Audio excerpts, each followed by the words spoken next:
Rajasthan दड़कन news से 12 bureau chief. और आज हम आए हैं नामदेव समाज के बसंत पंचमी महोत्सव पर, जहां पर नामदेव समाज के वरिष्ठ अध्यक्ष श्री सत्यनारायण जी डिडोज, जो कि अभी वर्तमान में जिला विकास संस्था के जिला अध्यक्ष हैं। आइए हम उनसे बात करते हैं। हाँ जी, मैं सबसे प्रथम तो दड़कन न्यूज़ के जितने भी दर्शक और पाठक हैं उन सबको बसंत महोत्सव पर, जो नामदेव जी के ज्ञानोदय दिवस के रूप में मनाया जाता है, उसके लिए हार्दिक बधाई और सबको शुभकामनाएं देता हूं। मैं सत्यनारायण डिडोज, जिला अध्यक्ष, जिला विकास संस्था 12, आपके सामने मुखातिब हूं। सर, मैं ये जानना चाहता हूं कि बसंत पंचमी के दिन ही नामदेव महाराज का ये इतना विशाल जो उत्सव आप हर साल मनाते हो, उसका कारण क्या है? इसके पीछे जो कारण है वो मुझे आप स्पष्ट कीजिए, हमारे दर्शकों को वो स्पष्ट कीजिए। देखिए साहब, ये बसंत महोत्सव प्रति वर्ष नामदेव जी के ज्ञानोदय दिवस के ऊपर उपलक्ष्य में मनाया जाता है। इस दिन हमारे संत शिरोमणि श्री नामदेव जी महाराज को ज्ञान प्राप्त हुआ था। उसी की खुशी में प्रतिवर्ष हम यहाँ 12 जिला विकास संस्था के बैनर तले ये प्रयास करते हैं कि बहुत ही अच्छी तरीके से हमारे यहाँ पर 2 मंदिर हैं, उनके विमान जो है बहुत ही ज़्यादा समाज के साथ में मिलकर के एक भव्य जुलूस के रूप में निकाल करके पूरे 12 शहर में घुमाते हुए नामदेव भवन लाते हैं। यहाँ पर उनकी जो है पूजा अर्चना करके, आरती करके पुनः सभी नामदेव समाज बंधु उनको यथा स्थान अपने स्थान पर पहुँचाते हैं। जिस तरह की राजस्थान दड़कन न्यूज को यहाँ पर न्यूज मिली है कि नामदेव समाज का आज के दिन सभी व्यक्ति अपने अपने प्रतिष्ठान को बंद करते हैं, उसके अलावा एक विशाल जुलूस का आयोजन यहाँ पर नामदेव समाज के लोगों के द्वारा आयोजित किया जाता है। तो मैं केवल आपसे इतना सा जानना चाहता हूँ कि पिछले कुछ समय से, कुछ वर्षों से कोरोना काल की इतनी पाबंदियाँ थी, तो उस दौरान नामदेव समाज ने इस बसंत उत्सव को किस रूप में मनाया?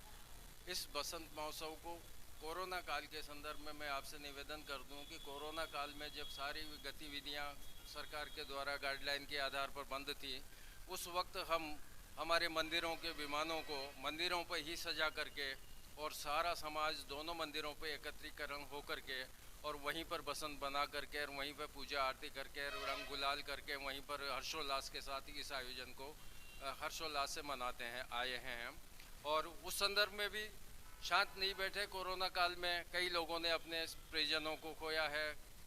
ऐसी स्थिति में जहां पर जिला विकास संस्था को ये जानकारी मिली कि भाई वहां पर अमुक परिवार को जनहानि या धनहानि हुई है, उन लोगों को जो है किट दे करके, जैसा भी संस्था से बन पड़ा सहयोग दे करके आज के दिन जिस तरीके से, मतलब ये समाज के लिए एक बहुत ही महत्वपूर्ण दिन है और आप आज समाज के एक वरिष्ठ उच्च पदाधिकारी में से एक है, जिला विकास संस्था के आप जिला अध्यक्ष हैं, तो आप समाज के व्यक्तियों को क्या किस तरीके का संदेश आपकी तरफ से आप देना चाहते हैं? मैं समाज के लोगों को यही संदेश देना चाहता हूं जो पूर्व में मैं करता आया हूं।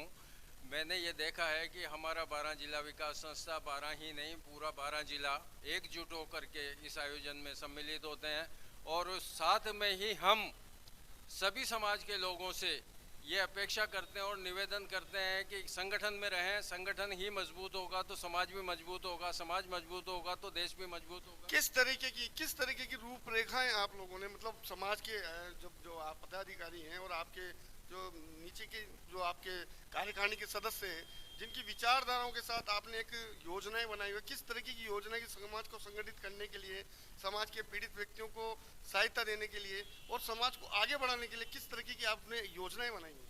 समाज को सहयोग करने के संदर्भ में मैं आपको बताऊं कि जो भी अपनी गरीबी रेखा के नीचे जीवन यापन कर रहे हैं, हर परिस्थिति में उनको हम जो है भोजन के किट उपलब्ध करवाते हैं।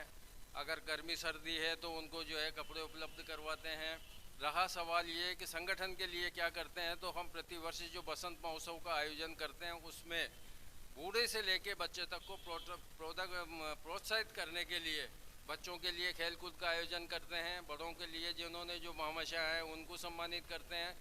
प्लस जिन बच्चों की वर्ष भर में कहीं नौकरी लगी है या स्पेसिफाइड कोई उन्होंने डिग्री ली है, उनको भी समाज के मन से जो है आगे सम्मानित किया जाता है, ताकि और भी बच्चे इनसे जो है प्रेरणा लेकर के अपने आप को आगे बढ़ाएं। और इसी संदर्भ में हम जितने भी हमारे वरिष्ठ जन हैं जो 75 से 80 वर्ष व्यतीत कर चुके हैं जीवन के, उन सब का भी जो है यहाँ जिला विकास संस्था के मंच से उनका सम्मान करते हैं। बहुत बहुत धन्यवाद। आपसे जिस तरीके की बात जानकर और समाज के प्रति आपकी भावनाओं को समझकर बहुत अच्छा लगा। आज हमारे सामने 12 के समाज सेवी महिला जो कि नामदेव समाज के लिए एक प्रेरणा का विषय है। एक नारी शक्ति को इन्होंने अपने ही दम पर सशक्त किया है और 12 छिपा समाज के लिए ये अध्यक्ष रही, महिला अध्यक्ष रही, उसके बाद आज वर्तमान में प्रांतीय अध्यक्ष। आइए रूबरू होकर इनसे बात करते हैं। आपका नाम? मेरा नाम गायत्री नामा। सबसे पहले तो मैं दर्शकों को और पाठकों को बसंत पंचमी की बहुत बहुत हार्दिक बधाई देना चाहती हूँ। मैं गायत्री नामा, पहले मैं जिलाध्यक्ष थी, पंचायत अध्यक्ष रही, उसके बाद अभी मुझे प्रांतीय अध्यक्ष का मौका दिया गया।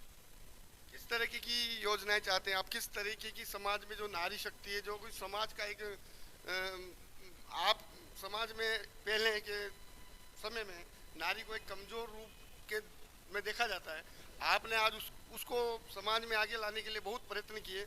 क्या मतलब क्या विचारधारा है आपको? नारी को किस तरीके से आप उन समाज के साथ किस कार्य में जोड़ना चाहते हैं? महिलाओं के हर दुख सुख में छोटे छोटे प्रोग्राम करके महिलाओं को जागृत किया और जागृत करते करते आज हमारा संगठन इतना मजबूत हो गया कि 12 ही नहीं, 12 जिला ही नहीं, सभी जिले यहाँ की प्रांत में बनाने के बाद मैंने कई जिलों में मीटिंगें भी ली और जिलाध्यक्ष भी बनाए।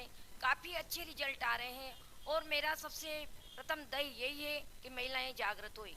दूसरा हमारा ये मुद्दा सामने आया है कि जो आजकल शादी तो हो जाती है पर तलाक होते हैं, इनमें भी हमें विचार करके महिलाओं की एक कमेटी तैयार करेंगे और महिलाओं के लिए इस पर भरपूर प्रयास करेंगे कैसे संबंध विच्छेद नहीं हो, और महिलाओं को संगठित करेंगे, जागृत करेंगे कि छोटी छोटी बातें ही महिलाओं के लिए बहुत महत्वपूर्ण होती है। इनके हमने एक ये भी रखा है कि जिस परिवार में बीमार हो जाता है वो परिवार इलाज नहीं करवा सकता, ऐसे परिवारों के लिए मदद के लिए महिलाओं ने मीटिंग में मुद्दा लिया है और हम सब महिलाएं इस मुद्दे को पूरा करेंगे और थोड़े थोड़े पैसे जमा करके उस परिवार को सहयोग देने का पूरा प्रयास करेंगे। जिस तरीके से राजस्थान दड़कन न्यूज की सूचना, उसके आधार पर नामदेव समाज के बहुत से लोग और बहुत से वर्ग के मतलब महिलाएं एक मतलब जो आर्थिक रूप से कमजोर है, किस तरीके की योजनाएं आपके पास उन नारी उस परिवार को आपको उत्साहित करने की और उसका आर्थिक स्तर सुधारने के लिए? हम चाहेंगे उन महिलाओं को कौशल विकास से ट्रेनिंग दिलवाएं हैं, उनको रोजगार के लिए प्रेरित करें।